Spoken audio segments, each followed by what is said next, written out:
What's up, y'all? This is just a quick video to respond to a retweet by concept artist RJ Palmer. Yeah, I feel like if I respond just on Twitter, the tone will get all messed up, and my attempts at humor always seem to go awry on the social media. So I'm just making a video to respond as though we were just having a conversation in person, which is my preferred way to talk about this stuff. So the retweet is of a piece of art from the 1960s that's been going around by William Barry. And concept artist and sometimes paleoartist RJ Palmer retweeted, "Now and then I see someone make the argument that current paleo art will be comical in 100 years. Then I see stuff like this. These pieces are from the 60s. Like, if you follow the bones and use strong references from nature, you can only be so incorrect. These look contemporary."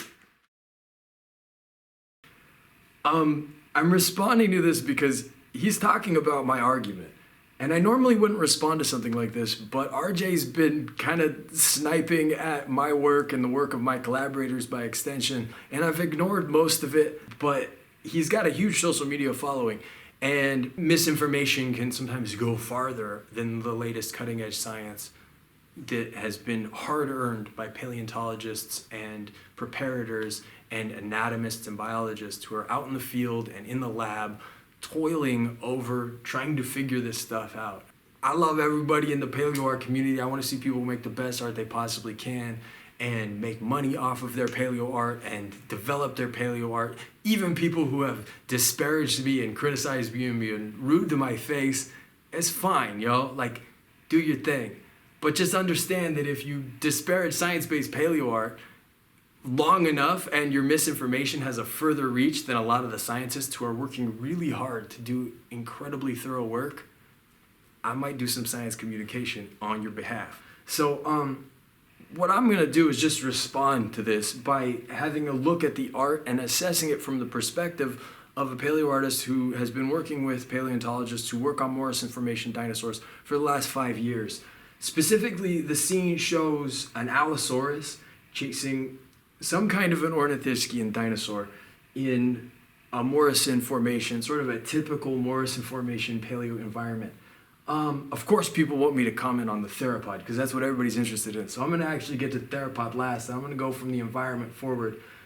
This actually isn't a terrible reconstruction of the Morrison paleo environment, but it's pretty basic in that it's a very broad brush stroke reconstruction of the plant life and surrounding landscape. And I mean that literally broad brushstroke, but also figuratively.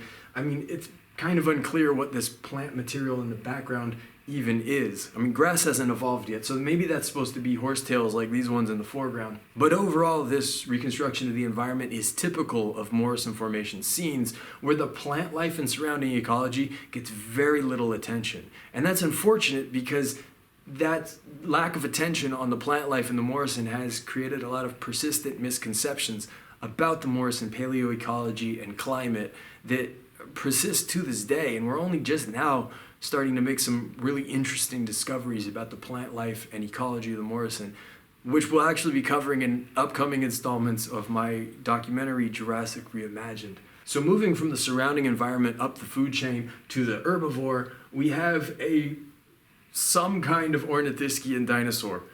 This reconstruction isn't clearly anything that we have in the Morrison. It's kind of Dryosaurus sized, but the skull shape is totally wrong for Dryosaurus or for Camptosaurus. I guess it could be passed off as a baby Camptosaurus, but a bunch of the body proportions are wrong. Camptosaurus have these really enlarged ilia on their pelvis. They would have had really big back ends. The overall skull shape is a bit off for Camptosaurus. It kind of looks like an iguanodon hybridized with a Thescelosaurus, but none of those are really Morrison dinosaurs. So it's certainly not contemporary based on what we now know of the ornithischian dinosaurs that were running around in the Morrison. So the Allosaurus also has some pretty major issues. This wide, short skull looks to me to be clearly based on the American Museum of Natural History Allosaurus mount from 1908. Edward Drinker Cope found an Allosaurus skeleton. It had a partial skull, and they sculpted the rest of its skull. What they sculpted looks just like this short, wide skull, which isn't accurate. Since then, we've found more completely preserved Allosaurus skulls, and we now know that they have a much narrower skull, it's a bit longer, And the horns on the frontals and lacrimals that make these crests on Allosaurus are much more exaggerated in the well-preserved skulls. And on top of the bony crenulations and knobs and lacrimal horns, we would expect some type of a keratinous covering. That would have enlarged these horns substantially. We don't know exactly how much, but it's probable that there was a lot of individual variation. And so overall, the skull shape is a bit wrong. It's also an interesting detail that the artist included an alligator-like tongue, basically a very reduced tongue. The teeth seem to protrude directly from the gum line without really any lip material. The tongue especially is unlikely, as the strange flap-like tongues of crocodilians are a derived trait that they evolved when they took on a semi-aquatic lifestyle. Those flattened tongues form a flap in the back of their throat that keeps water from sloshing down their throat when they're eating things in the water.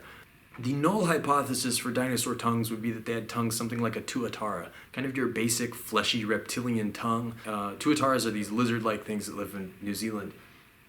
Allosaurus is much closer to the bird part of the reptile tree than tuataras, and it's a really evolved super predator. It's an apex predator. It's got a bunch of adaptations for that lifestyle.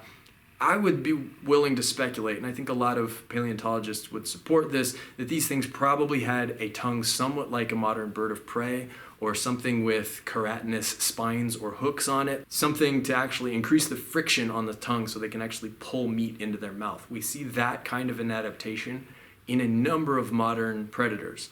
It's cool that he's looking at reptiles in the 1960s and trying to reconstruct this based on, the available data. But the overall head and skull shape, even for the 1960s, it's a little bit behind the time. I think at that point they had already found some of the more complete Allosaurus skulls. Another detail that isn't contemporary at all is the neck length. Allosauruses have surprisingly long necks. Their neck is just about as long as their rib cage.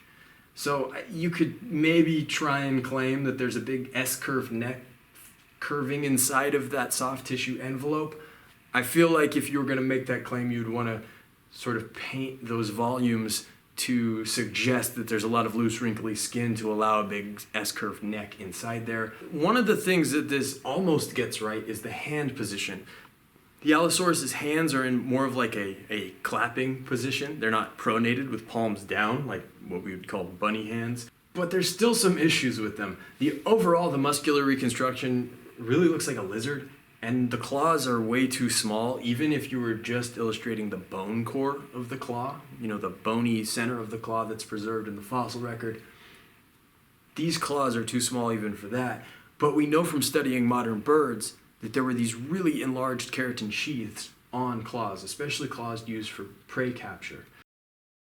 One of the other pieces that's presented with this is this reconstruction of the theropod forearm, and at first glance, it really looks cool. It looks believable and plausible. And this is actually a great example of how realistic looking art can be really deceiving.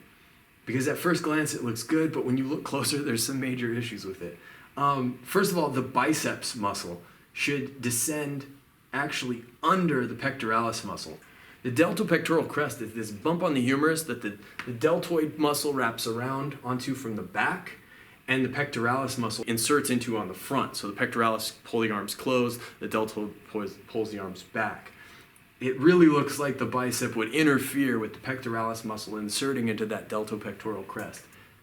An even more glaring example of something that's kind of very wrong is that the triceps longus muscle, a muscle that should attach at the elbow and go all the way up the scapula. It also looks like the scapula is at a funny angle in there. The triceps longus should attach to the elbow and go all the way up to the scapula. And that's the muscle that when it contracts, it makes the arm extend. That muscle group is completely missing in this muscle reconstruction. So the head is from 1908. The neck is verifiably way too short. And then when we get to the back end, it's a whole big, huge mess. There's something going on with the thigh here. There's like a butt above the thigh with this weird constriction here. That makes basically no sense. It looks like he was trying to blend some kind of crocodilian and bird features, but hadn't been all that rigorous in that reconstruction. So I'm going to actually explain what we now think, what the current thinking is on how the hind limb musculature of theropod dinosaurs worked based on birds and crocodilians. Okay, so what we have here is a sketch of the bones of the rear end of Allosaurus. The tail is going this way, and I haven't drawn the whole tail here because I wanted to show the pelvis from the front view. This is the pelvis, the leg, and some of the rib cage sketched in pretty loosely. Now, a lot of people ask me when I'm doing science communication stuff, what are these bones hanging down here from the pelvis? Little boys always make jokes about these bones. In reality, these bones are really important to our understanding of how the theropod hind limb works. This is the ischia. There's two bones that kind of come together in the back called the ischia, and this is the pubes, and it's two bones in the front that come together. Now you'll notice that they come together almost as low as the knee, and they're spread pretty far apart, and there's a reason for that. These bones are muscle attachment points for an important group of muscles that keep the legs pulled together towards the midline. Now, in modern birds, the pubes and ischia have both swung way back, and birds hold their femur in what anatomists call a subhorizontal position. Their femur is up here, and it doesn't move very much when they're running. They mostly run by kicking out their tibiotarsus, their tibia and fibula that have kind of fused together in birds. So birds have this funny way of running where they're not moving their femur very much, but they're kind of kicking out their knees. And the reason for that is because they've lost their long tail and put a whole bunch of muscle on their front end for their big wing muscles. The long tail in Allosaurus is another really important muscle attachment point. There's huge muscles that run down the tail called the M-cauda-femoralis longus muscles that insert into the femur here and pull the femur back in order to make the leg pull back and drive the animal forward. In crocodilians and in birds, the whole surface of these bones hanging down is clothed in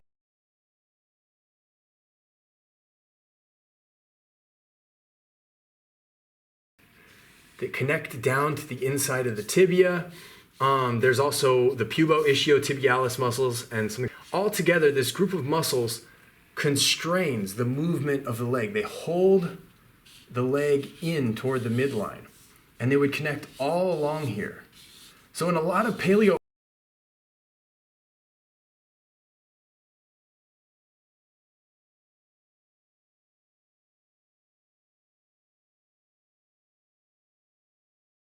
birds, that this whole area would have been filled up with this mass of really important muscles that would have held that femur close to the body. Without these muscles, when this big long animal turned, they could easily dislocate their hip or do the splits. And that would be bad if you're trying to run down prey, as in the paleoart that we've been discussing. Now, as I mentioned, there's another big important group of muscles connected to the tail. That's the M-cauda-femoralis longus group, and it inserts into this lump on the back of the femur called the fourth trochanter. And people who study these muscles in crocodiles find that in crocodiles who move around with their tail, the M-cauda-femoralis longus muscle is huge, and it fills this whole area under the tail. On top of that, there's muscles that attach to the spinous processes on top of the tail, and those are necessary for stiffening the tail so that when this giant M-cauda-femoralis longus muscle fires, the tail is held straight, and the thing that gets pulled back is the femur. These muscles actually go over the M-cauda-femoralis longus and completely turn this tail into a giant mass of meat. I've been talking a lot about this with Oliver Demuth, and his feeling is that when you reconstruct dinosaur tails, you should basically just draw two straight lines from the ischium and the ilium. This is the top of the pelvis, or the top of the muscles that would have covered the top of the tail. Just basically draw a straight line back to the end of the tail. It should be about that massive based on what we know about the musculature of modern crocodilians. Now, that's only part of the musculature. So we've reconstructed the inside of the leg, sort of the groin region, but now we need the muscles that pull the leg, kind of stabilize it, and also help to pull it up and move the tibia around. And so we have the iliotibialis muscle group, this massive muscle group that attaches to the ilium and comes down and attaches at various points on the tibia. This muscle group is big, chunky thigh muscles that fill this whole area in. And we would expect them to just completely fill up this whole zone. Now, wrapping around this in various ways, there's the muscles of the calf. I'm not going to get into reconstructing each one of these muscles in detail, but we can get a general sense of their mass by looking at things like ratite birds and chickens, birds that are running around similar to theropods on their back legs. The difference being that theropods have this really long femur that swings back and forth, whereas birds tend to have a shorter femur that doesn't swing very much at all, and they have a long tibiotarsus, so the shin bone is a lot longer in birds, and the metatarsals are a lot longer in birds. So these muscle groups would have tendons that run down the foot. There'd be some small stabilizing muscles in the foot, and then we'd have a soft tissue envelope around this foot, giving it a lot of padding. We know from footprints that these things had a lot of padding around their feet. So when we start to reconstruct this and really fill all these spaces in, we end up with a really chunky back end without a lot of space in between the legs. So if I draw in the iliotibialis muscles here, filling all this area in. And then we know from crocodiles and birds that there'd be all of these back muscles completely engulfing the ilium and the spinous processes coming out of the vertebrae. Now, in the case of dinosaurs and crocodilians, those muscles engulfing the spinous processes on the tail actually go a little bit above the spinous processes, and there's usually a big ligament that connects all of those. Ligaments are the rubber bandy connective tissue that connect muscle to bone. We would expect something similar along the back of bipedal theropods as well. Will hold up their whole front end, and big ligaments again connecting these spinous processes. Now, along the belly, there's these small ribs called gastralia. And what these ribs are actually ossified ab muscles. So these dinosaurs would have had this massive ab muscles connecting to the pubes here. And those muscles were they needed to be so stiff in order to keep the animal's body from bending too much here that they actually got reinforced with calcification. They developed little ribs in there. And then this whole body cavity would just be completely sheathed in muscle. If we drew in the scapula here, this whole area would be buried in muscle. You would not see the scapula at the surface at all. So when we reconstruct this animal according to what we know from birds and crocodiles, it ends up looking a lot like a really chunky bird with a really fat tail down the back. I think the reason why this art has gotten a bit of traction in the online paleoart community is because it's better than people expect for the 1960s. Because when people think of the 1960s, they think of things like Ray Harryhausen's stop-motion animated dinosaurs in Valley of Guangxi in 1 million years BC, and some of the more mainstream paleoart reconstructions from that time period, which illustrates an important point. Pop culture paleoart has been consistently 20 to 30 years behind the cutting edge of scientific paleoart, which William Barry's work represented in 1960. Now, 60 years have gone by. We've learned a lot. We've dissected a lot of living animals. We've studied ecology. We're still making new discoveries in the Morrison. And so this art really isn't contemporary at all. The reason I'm making this video is not to disparage anybody, but really to kind of issue a challenge to the people on the more concept art side or pop culture side of paleoart. We can close this gap between the cutting edge science and the pop culture depictions of prehistoric animals that we see in things like movies and video games. R.J. Palmer, who's been very critical of my work, has made impressive efforts to that end, but if this looks contemporary, that's because a lot of what we think of as acceptable paleoart is really pop culture paleoart that's way behind the cutting edge science, but we haven't had good opportunities or we haven't successfully science communicated about the differences that we've learned over the years through rigorous study of modern animals and the fossil record. Anyway, thank you guys for watching. I hope this wasn't too much of a rant. I love this paleo art. I appreciate all of you, and I think you're doing great work. Honestly, I don't know how I got on RJ's bad side to where for multiple months now, I'll get little notices from people being like, have you seen this? They're talking about your art again, and it's negative. Much respect to the artists out there. I want to see pop culture paleo art catch up to the cutting edge of scientific paleo art. And I'm happy to share my process and my understanding and my resources and access to paleontological stuff as much as I possibly can. All I really ask is that people have fun, interesting conversations that make it okay for paleo artists to explore new hypotheses and present new reconstructions. I think it's fairly telling that as an artist, when I incorporate new ideas from paleontologists, very often people accuse me of making stuff up. That's pretty regressive, and I know that that discourages a lot of younger artists or aspiring paleo artists. And I don't want to see things go that way. I want to see great artists who have amazing technical skills, like RJ Palmer, really bring their art to that cutting edge level of science. Listen to the input that scientists give you. I'm sorry if any of my tweets have come across as negative. I'm usually joking. Like, if you know me in person, I kid around a lot. I rib people. I talk a little smack. But for me, it's all love. I want to see the art form elevate. I love and respect all of you. Stay strong. Holler at me. Peace.